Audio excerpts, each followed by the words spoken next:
Hello and welcome to the WIHS Journal, Public Affairs from 104.9. I'm Paul Kretschmer. On today and tomorrow's broadcast, you'll be introduced to a baker who's turned her hobby into a business. Here is my guest, once again, Jessica Hall, for today's WIHS Journal broadcast. Okay, I have Jessica Hall in the studio today.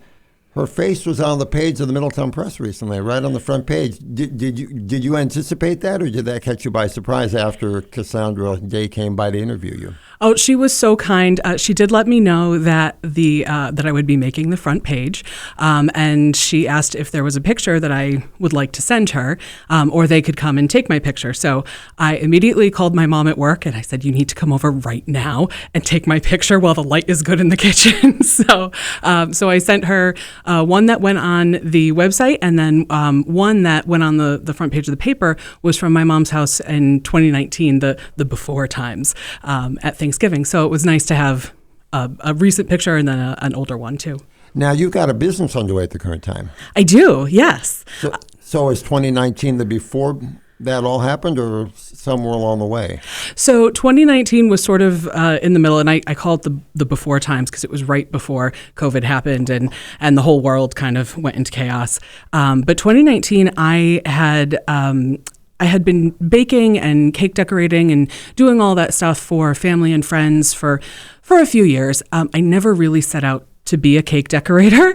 I don't know if she's listening tonight, but a friend I used to work with, her name is Jan Gauthier. She is a wonderful cake decorator. She can do with buttercream that you would just be amazed. And she was very kind and really mentored me in the initial stages of people saying, Jessica, can you make this cake? And I sort of learned to do it because I had to. And as time went on, people would ask for more complicated things, and I sort of learned as I went. And then when COVID happened, I kind of stopped everything like most people did. And I said, when things get a little better, we'll see about bringing things back. And over the summer, people would say, we got engaged. Can you just make us some engagement cupcakes? And okay, sure. So as time went on, COVID really, in one positive thing that came out of it, was that I got to develop my own style, what I really wanted my cakes to look like.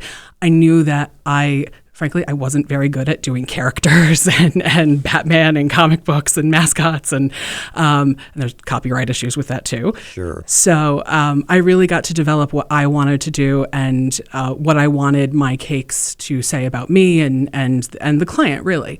So after a couple years, I was like, I think this might be the real thing. And now here I am. I have my LLC and everything.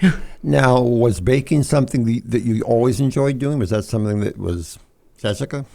It really was. And when I was little, there's a picture on my website of me. I think I'm probably 6 or 7-ish. And it's in my mom's kitchen. My grandmother was really, really great about letting me throw anything that I wanted into a bowl and then saying, "Oh, it's gourmet." And thankfully, I have improved a bit since then. But my family was very encouraging. We had a really wonderful neighbors, the Fazzino family, who sent cookies all the time. So we started getting into the trade of that. And as I grew up, it never went away. It was just always a thing that I did. I would bring it in for my classmates. If I had friends over, I'd throw cookies together, just something. And when I was in college, I said to my advisor at the time, I'm like, I think I kind of want to do this. And he looked at me like, are you insane? You just invested how much in a Latin degree and you're going to Tufts on a scholarship? And why would you want to do this? And I was like, yeah, okay, I get it. But it never went away. So as the years went by, I became a teacher for a while, and I loved it with all my heart. I loved my students. I still love my students. They're still my kids. But baking was always there for me. It was my creative outlet. It was the way that I could express myself, and I made people really, really happy when I did it. So I feel like it was always the sort of thing where the Lord said to me, this is your talent. and you have a great love for it, but it's not quite the right time. And then finally, I sat down at my desk in the fall of 2020, and I said, Jesus, you have to point me in the direction, because now I need the guidance. And I got neon glowing one thing after another. This is the time. So it was definitely, there was a bigger hand in it for me. So among the circle of people you know then, were you always, it sounds like you were always the go-to person for things like that. Absolutely. My family is, they're all really wonderful. My aunt in particular is a fabulous baker. Some of her recipes she has very kindly given so that I can use them, her pumpkin cake, her apple cake, things like that.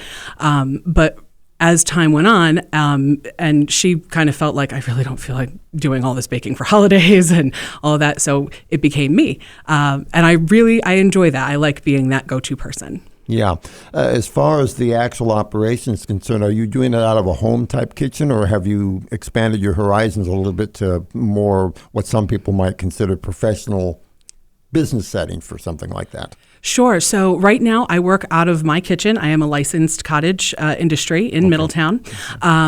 I typically do my pickups at Xavier High School because I live just behind the school, and it's a lot easier to get on and off Randolph Road there. I have thought, I feel like every week I'm like, yes, I really want to go commercial and I want a storefront.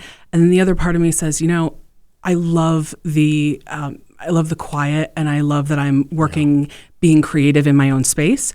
So much like, I'm waiting for the neon sign that says, okay, now you're ready. Now is the time that you can go further. But I get a lot done in my little kitchen. Yeah. So I once did 1,000 cupcakes in one weekend. That was that was a epic feat. I'm very proud of that. So, yeah. Yeah, it seems sometimes that people start with something that they're really into, they really love, and then when they go into the business aspect of it, that portion of the thing becomes the consuming thing, and you get what you started with actually gets left behind in the pursuit of something else that needs its own level of care and feeding. You're absolutely right about that. And I have a lot of people say to me, when I tell them, I'm a baker, I'm a cake decorator, yes, that's my actual job. They're like, oh, you must love it. You must have so much fun. You get to bake cake all day. And yes, there is a degree of truth to that. I am extremely fortunate that I get to bake cake. But it's not necessarily I bake cake all day. And to do it consistently over and over and over, particularly, I'm very lucky that I have a lot of creative freedom, but it's to someone else's expectation. So it's not quite the same as, you have your family over and you're baking cookies for holidays. And that's a wonderful thing. And I'm so happy when people tell me that they like to bake too. But doing it for business is a little bit different. And particularly now that I have to report to the state of Connecticut, I have to pay sales tax, I have to do all of those kinds of things. There is a difference to the business side and the creative side. And I am just super, super fortunate that my husband is also a business owner, so he can answer so many of my questions. Yeah. So, but it's true. There is a business side and a creative side. That concludes the first portion of my interview with Jessica Hall, recently highlighted on the front page of the Middletown Press. And I thought I'd like to speak with her too and find out how she takes something she loves to do and turns it into a business. For further information on today's broadcast, you can call us Monday through Friday between 9 and 5 at 860-346-1049, 860-346-1049, or drop an email to office@wihsradio.org. That's office@wihsradio.org. The opinions expressed on today's broadcast are those of the participants, not necessarily those of the staff or management of this station. I'm Paul Kretschmer on the WIHS Journal, Public Affairs from 104.9 WIHS.